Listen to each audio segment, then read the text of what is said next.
One, Okay. two, three.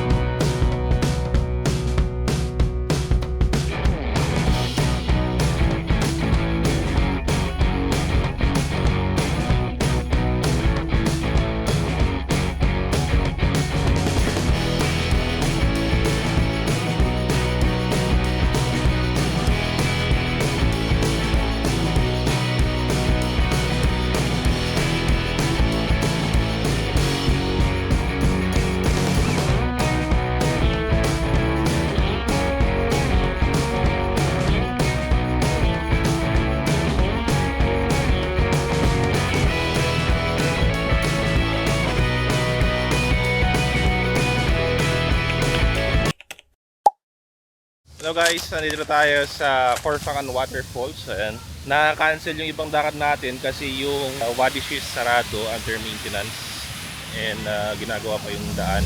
Tapos doon sa Shish Park naman, sobrang init and maliit lang yung park na yon.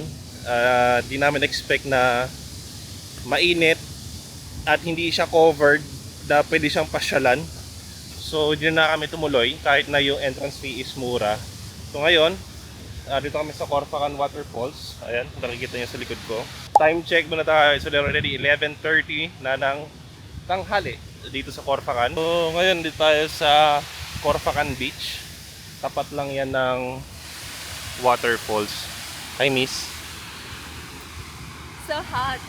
And I'm so hot. Hot, super hot talaga.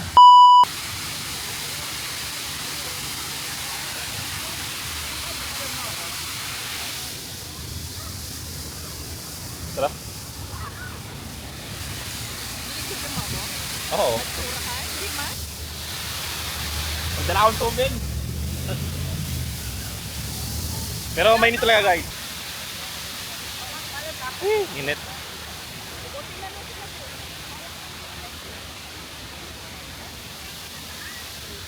Ganda. Pero mainit.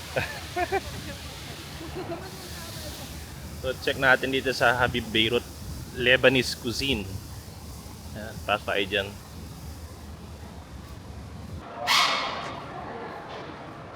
Guys, nandito na tayo sa Beirut Lebanese restaurant. Dito yan sa may Corfacan Waterfalls. And akala namin talaga di kami nakakapasok dahil nga pagpunta dito sa restaurant ay by booking lang. And hindi ka nila i-cater kung mag-walk-in ka lang and then gusto mo talaga pumasok, then kumain, even for one person or mag-coffee or what. It's a decent restaurant na kailangan mo talagang kumuha ng reservation. And due to some circumstances na napag-usapan namin dun sa reception, pinagbigyan kami. Ito na yung date natin, si Miss Kagandahan. Laging busog.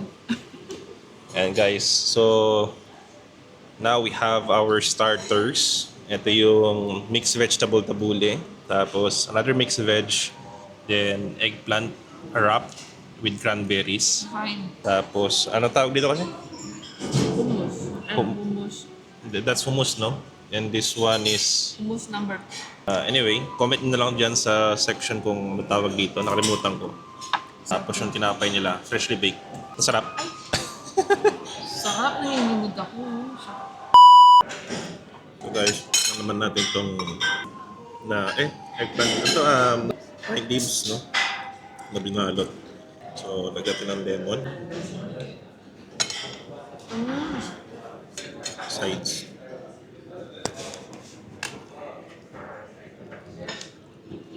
Okay lang siya. Kanin sa loob. Parang siyang ano? Parang siyang binuro. Sarap.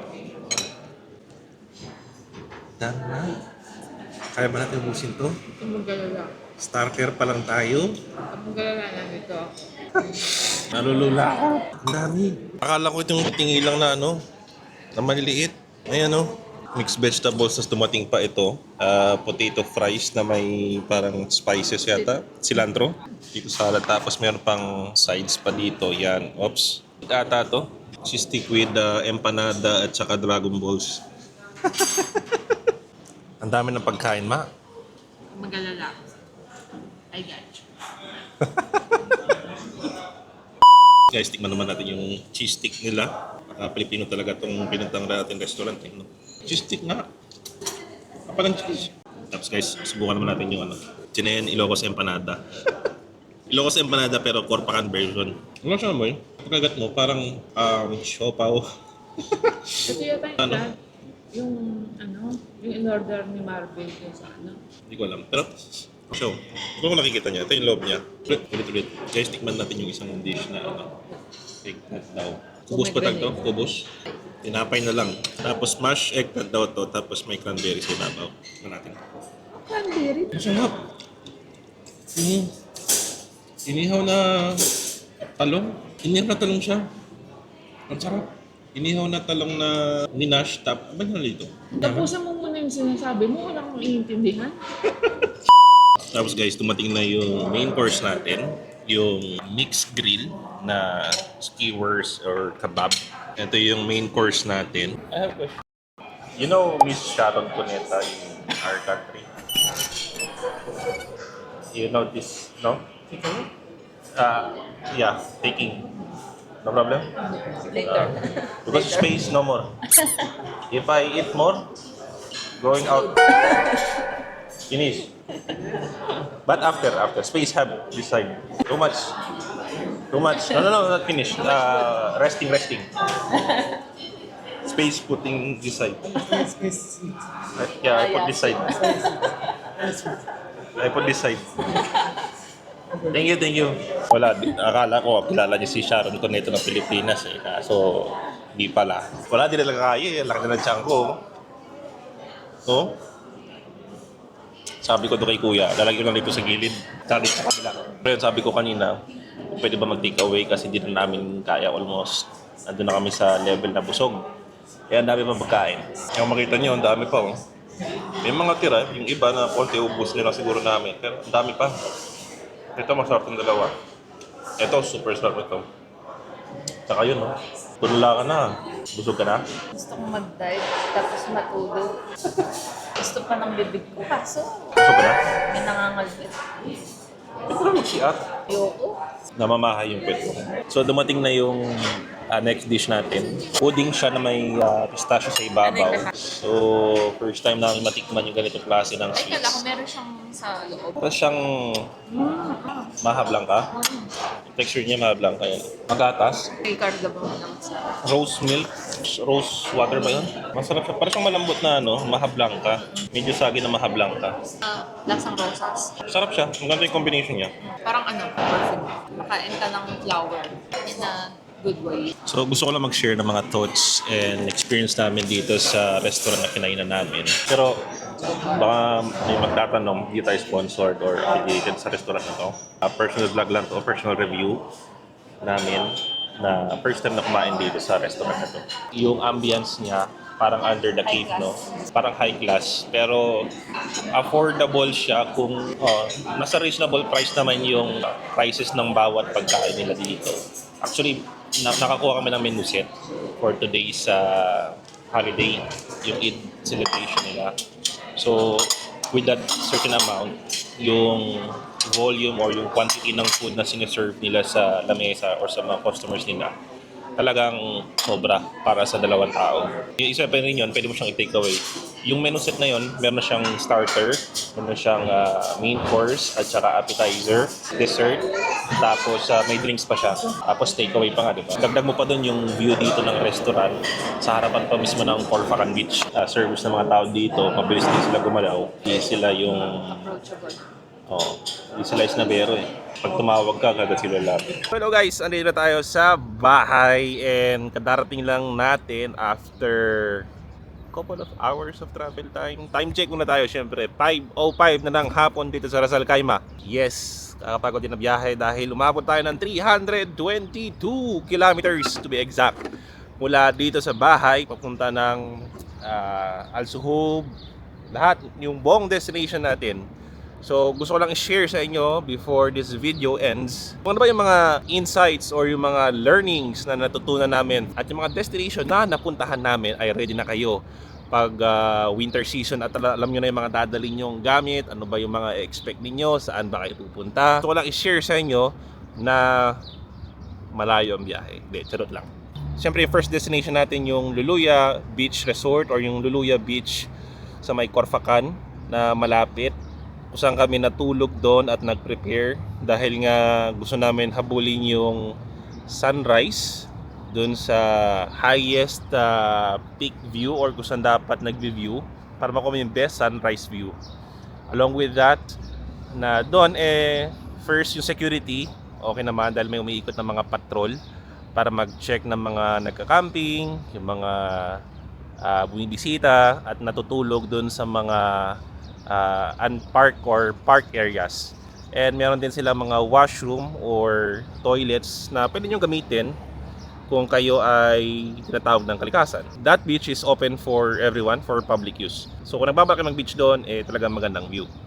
Along with that, there is one cafeteria na I think open until 1 midnight and it opens by 8. I'm not sure kasi nung umalis kami doon, 5:10 na o di pa rin open. So probably 8 or 7 a.m. in the morning, open na yun. Then moving forward, doon naman sa next destination natin yung Al Suhub. Advice ko mas maaga kung pupunta kayo doon sa place 9 na talagang ahead of sunrise. At least 30 minutes para makakuha kayo ng parking, makakuha kayo ng mga magagandang posing at makita nyo talaga yung pagsikat ng araw. Kasi bawat places doon or bago kayo umakyat doon, talagang mayroong mga view deck na dadaanan ninyo kung saan pwede kayo mag-park for the meantime and then picture. And syempre kailangan din planuhin mabuti dahil yung parking doon ay talagang napakamahal. Then sumunod naman yung ating Fen restaurant kung saan tayo nag-almusal. Yes, it's quite expensive para sa kanilang menu. To know na dahil expensive din ang parking doon sa Al Suhub area, talagang mapapa-breakfast ka just to save the parking fee dahil ang opening ng Fen restaurant ay nag-i-start ng 7 and mostly at this season of this time, sunrise starts at 5:30. So talagang mag-exceed ka sa parking time at kailangan mo talaga mag-breakfast sa restaurant. Then ang sunod naman natin is yung Naj Al Meshkar ba yun? Naj Al Meksar. So kung kayo ay nagbabalak pumunta doon, pasensya na dahil yung heritage place ay ginawa na siyang hotel at hindi na siya for tourist na pwede kayong umakyat, mag-picture at mag-emote doon sa mismong heritage place.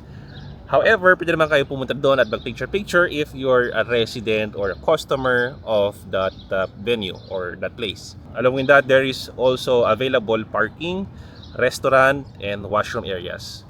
Sumunod naman yung Al Rafisa Dam kung saan mayroong parking fee doon na 10 dirhams and then may mga available na restaurants din palamig like ice cream available dyan sa baba.